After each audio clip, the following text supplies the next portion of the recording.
திருச்செந்தூர் சட்டமன்ற உறுப்பினரும் திமுகவின் அமைச்சருமாகிய ஐயா என்ஆர் ராதாகிருஷ்ணன் அவர்கள் இன்று ஒரு செய்தியாளர் சந்திச்சிருப்பாங்க.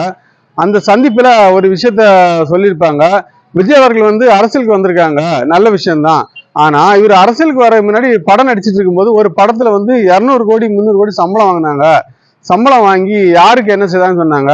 உண்மையிலேயே என்ஆர் ராதாகிருஷ்ணன் அவர்களுக்கு வரலாறு தெரியுமான்னு தெரியல.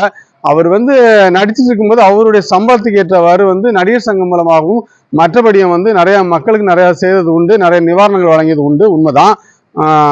ஒரே ஒரு விஷயம், நான் என்னுடைய கேள்வியும் பொதுமக்களோட கேள்வியும் தான்.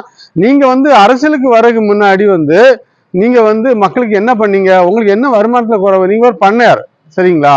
அந்த தூத்துக்குடி மாவட்டத்தில் நீங்க ஒரு பண்ணையார். நீங்க என்ன பண்ணீங்க? உங்களுடைய விளக்கத்தை மக்களுக்கு கொடுங்க. உண்மையிலேயே நீங்களும் அவங்களும் யாரா இருந்தாலும் செயலாற்றும் பரவாயில்ல. நீங்க ஒழுங்கா கவர்மெண்ட்டுக்கு நீங்க எல்லாரும் வருமானத்தை காட்டினாலே போதும்.